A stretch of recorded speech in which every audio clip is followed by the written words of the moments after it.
We are rolling. Good morning. Welcome back to the conversation. This is pointing out the obvious. This is our news and politics webcast, our daily take on what's buzzing today. I'm your host, Patrick Russell, and over there is my very opinionated producer, Veronica.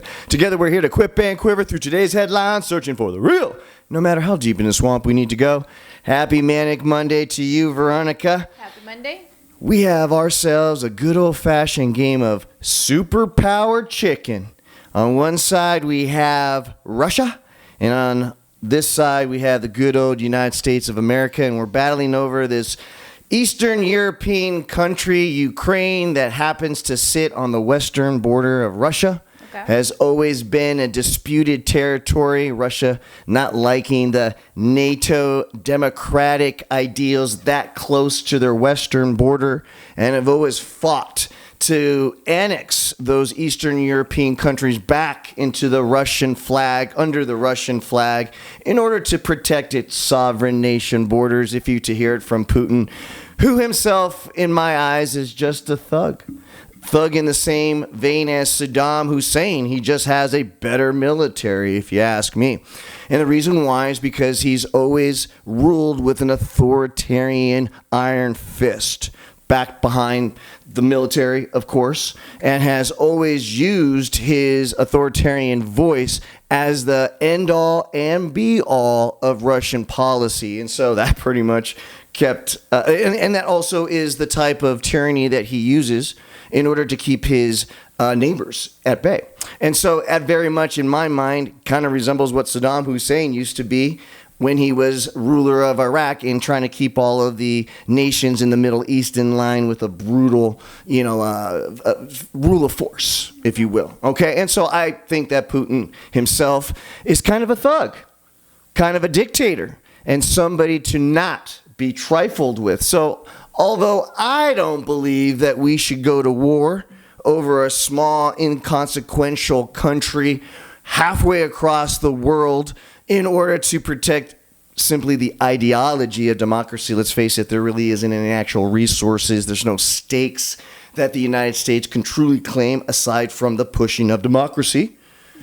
From a younger generation's perspective, with President Papa Joe Biden in the White House, how certain are you that we'll stay out of a war regardless of the circumstances? Your thoughts? Well, first of all, thank you for the history class. That was a lot of information, and I'm glad in a way to know that we are not fighting for a place that have potential resources for us to need. It's just basically, like you said, a piece of land per se. So we have a choice, don't we? Yeah, so we have a choice. It's not like we're fighting for something that is going to improve our country or something like water. Yeah, basically. At some point. Yeah. So I don't think we're gonna go on war just because Papa Joe is. I mean, he's pretty old already. So I think, and he's a different person. He's not like Donald Trump. If we had Donald Trump as president, probably just the idea of like winning will kind of drive the idea of like fighting, right? Absolutely, because now it's talking about, forget about resources, my ego.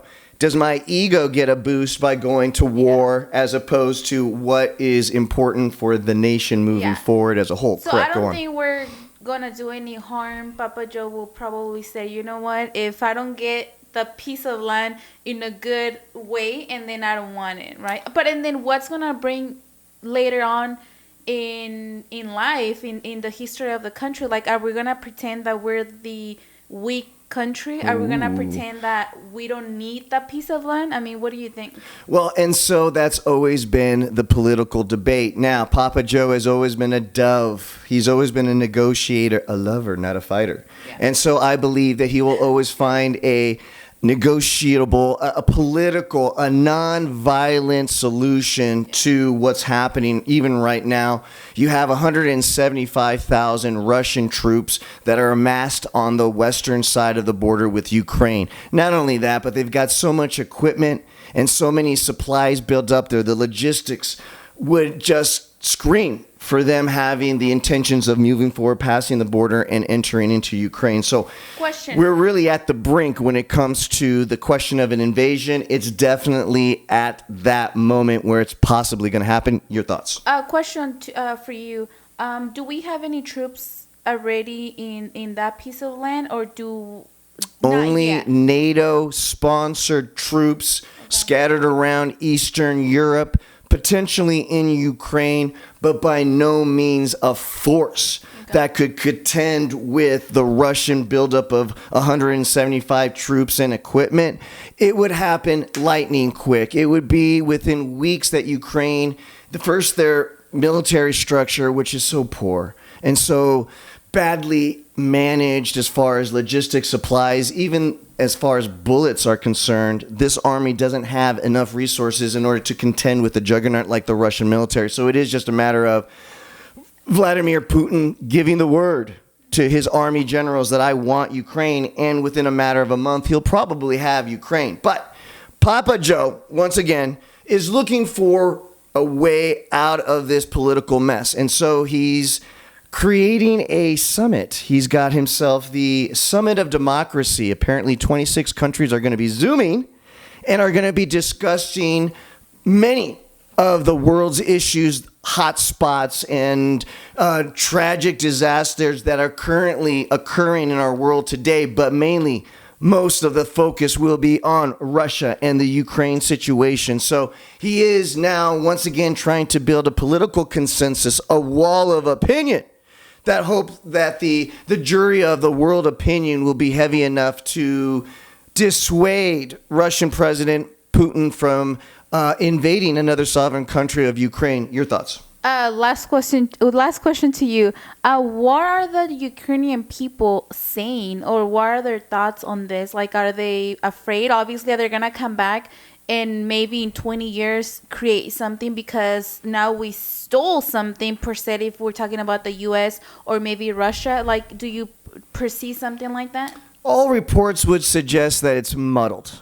Ukraine has a lot of historical ties, a lot of familial ties with Russia being so close. Okay. Remember, they used to be part of the Soviet Union, which was a much larger country that included a lot of the smaller states that now make up the Eastern Bloc of Europe. Another history lesson no one cared to know. But the point is that you have a segment of Ukrainians that want to progress on as a sovereign nation with democratic ideals. We want to elect our own leaders. We want to make our own money and not be dependent on the state. Or what I'm saying as far as the communism matrix would be, instead of making your own living, basically being set and being told what part of the cog in the machine that you belong to and are essentially stuck there for the greater good, right? So there's this huge progressive movement in Ukraine that would love to move beyond those constraints. But then you have the conservative side of Ukraine. You have the generations of Ukrainians that still have very strong ties, once again, families and whatnot in Russia. And they feel that because together as a nation, they would be stronger against the world. There is, quite frankly, a large population of Ukraine that feel that being annexed to Russia would ultimately be better for all. Keep in mind, we see this in the United States. How often do we hear Texas wanting to annex itself from the United States? You hear reports of this simply because there are deep down Texans that believe that the red state, should be on its own. The Lone Star State should be on its own, right? So we hear that because there is obviously a large population that might feel that same dynamic, muddled, no black and white situation in Ukraine. It really just depends on what side of the fence you happen to be living on, unfortunately. Wow, so, we'll see how this story evolves.